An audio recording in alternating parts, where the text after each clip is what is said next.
Um estudante percebe que no mesmo instante em que o ponto vernal está culminando superiormente, o Sol possui ângulo horário de menos 9 horas.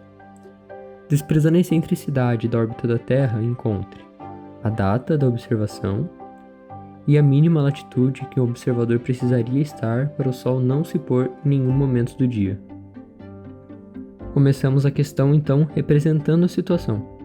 Como a latitude não é especificada, podemos tomar a latitude 0 como referência, e então posicionar o ponto vernal, que fica no equador, e em sua culminação, ou seja, quando passa no meridiano.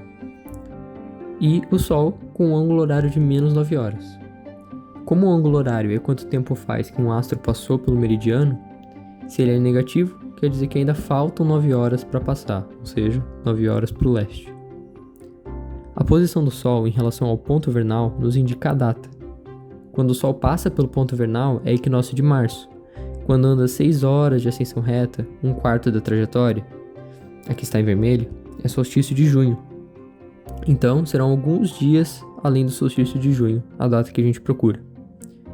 Porém, como a trajetória do Sol tem velocidade constante na eclíptica, não no equador, não podemos considerar esse tempo proporcional à sua ascensão reta, mas temos que medir quanto ele andou na eclíptica.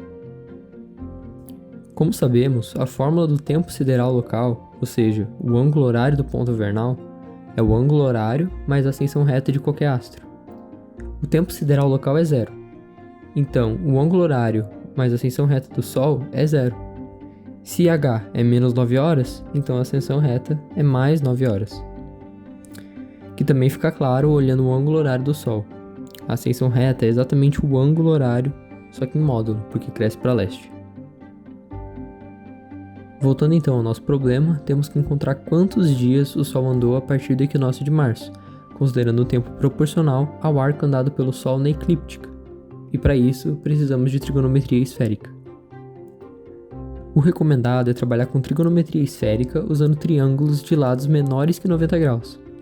Não que a trigonometria não funcione, mas fazendo as contas para o arco tangente, por exemplo, arco tangente de 1 é 45 graus, ou seja, quando a tangente tem valor 1, o arco tem valor de 45 graus. Porém, um arco de 225 graus também tem tangente que vale 1. E fazendo um arco tangente de 1 na calculadora, só mostrará o valor do arco de 45, levando você a errar a resposta, já que sabemos que o arco andado na questão é maior que 90 graus. Mas para mostrar que assim também é possível, vou desenhar o triângulo esférico, ligando o ponto vernal e o Sol e a sua projeção no equador. Nesse triângulo, temos a inclinação da eclíptica, marcada por ε, a ascensão reta e o ângulo de 90 graus do Sol projetado no equador. E queremos encontrar o arco ω∆t, que é a velocidade angular do Sol vezes o quanto tempo demorou para ele chegar lá, a partir do equinócio de março. Para fazer isso, a gente vai usar a lei dos 4 elementos, que diz que a cotangente do lado externo vezes o seno do lado interno, entre os ângulos, é igual a cotangente do ângulo externo, de 90 graus, vezes o seno do ângulo interno, entre os dois lados, mais o produto dos cossenos do lado interno e do ângulo interno. Cotangente é a inverso da tangente, e tangente de 90 tende ao infinito, então a fração tende a 0. Manipulando e substituindo seno por cosseno como sendo tangente, e encontrando o valor numérico na calculadora, temos menos 47,48 graus. Mas lembrando que a gente quer o outro arco, então a gente soma 180 graus para encontrar o arco certo. A velocidade angular do Sol é uma volta completa em 365 dias, portanto o nosso ΔT vai ser de aproximadamente 134 dias. Contando 134 dias a partir do dia 21 de março, chegamos aproximadamente no dia 2 de agosto. Agora, para achar a mínima latitude em que o observador precisa estar para o Sol ser circumpolar visível, precisamos primeiro encontrar a declinação solar nesse dia. E eu vou usar novamente a equação dos 4 elementos, que fala que a cotangente da declinação vezes o seno da ascensão reta é igual a cotangente da obliquidade vezes o seno de 90 mais a multiplicação do cosseno da ascensão reta pelo cosseno de 90.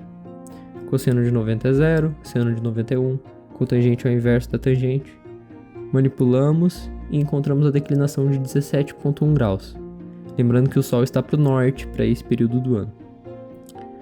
De um vídeo anterior, podemos encontrar a latitude mínima fazendo 90 menos a declinação, chegando na latitude mínima de 72,9 graus positivos.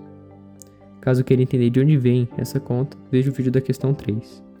Lembre-se também que para não correr risco, a gente poderia ter usado o triângulo com lados menores que 90 graus, usando o ponto de Libra ao invés do ponto vernal como vértice. Nesse caso, a gente só teria que lembrar de fazer 180 graus menos o arco que a gente encontrar. Até mais!